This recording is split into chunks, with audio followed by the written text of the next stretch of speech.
Shadow Warrior is a first-person shooter released back in 2013 where you run around with a plentiful array of weaponry, with something as simple as a sword, to something as powerful as a Duke Nukem launcher, and to something as over-the-top as giant demon heads that shoot lasers and slaughter everything.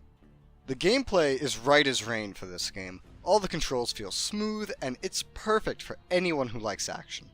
With the exception of some occasional puzzles and the drudgery of trying to navigate the hallways of Shadow Warrior with its lack of directional markers to tell you where to go, other than making the doorway you need to progress through glow once you find it, this game is constant fighting. The first half of the game is very well paced, with short 20 to about 30-minute missions where you get to fight through all different sorts of unique areas and meet all the different enemy types.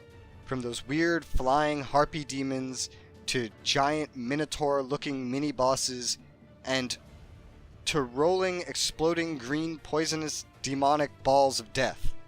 There is still no enemy more dangerous in this game, no foe more cunning than a bunny. If you see these bunnies having sex, which they often are, leave them alone, or you just may regret it.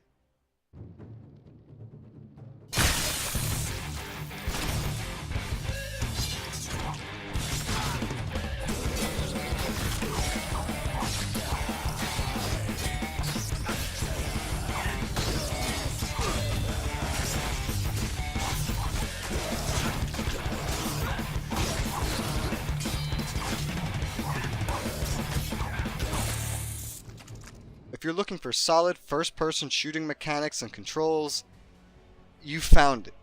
The graphics of this game look great for 2013 and are still good today. The sounds complement it all perfectly, and there's a lot of things retro for anyone who's coming from the old Shadow Warrior game that this reboot is based off of.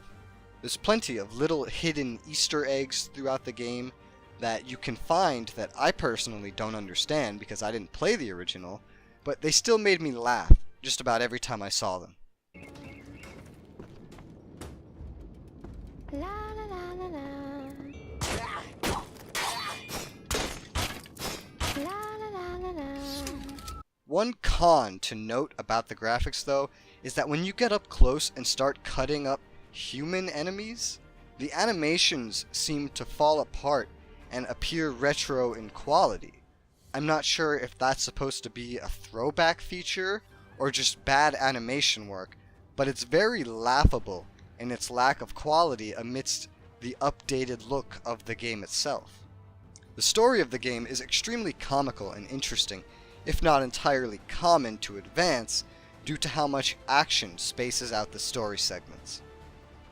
It ended on a bit of a serious note, which was a bit unsettling though, since the game tried so hard to be funny that a serious ending didn't really feel like it fit. It was, however, made comical because it's the first time a cutscene ever shows you your character in third person, where you get to see that they didn't bother rendering your character's head outside of reflections, and you get to see yourself sitting there with nothing but a mouth and eyes. No face to be seen. It's not there.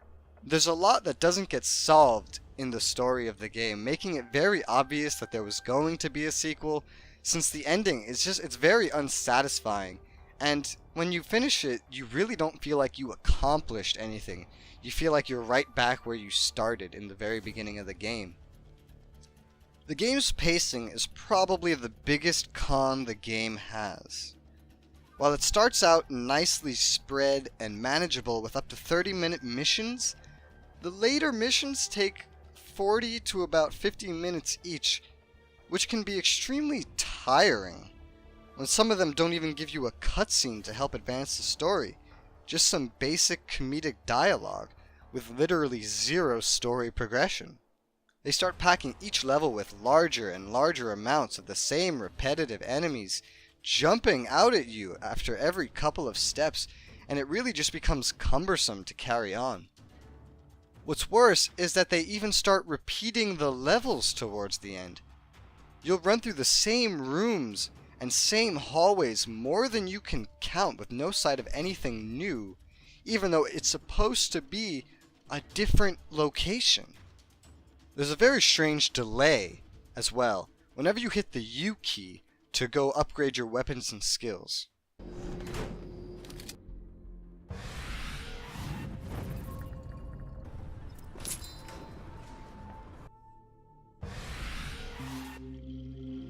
It seems to get worse as the game goes on as well, but it either reverted to its original state towards the end, or I just got so used to it that I stopped noticing it. I'm not sure what the deal with that is, but it was very frustrating to start, which is why I feel the need to mention it. Overall though, I definitely recommend Shadow Warrior. Even by today's standards, this is still a good game. I give it a 7 out of 10. It was fun. It wasn't amazing, but this is probably the first arcadey hallway shooter that pits you against the world with no friendlies at your back and minimal story progression that I actually enjoyed. Potentially the first one that I've ever finished. Do not buy it for its full $40 price. You'll be paying $4 per hour of gameplay. Wait for it to go on sale, and then definitely pick it up. Thanks for watching, and I'll see you all on the next Res Reviews. Ha! Cowabunga, assholes! Let's go!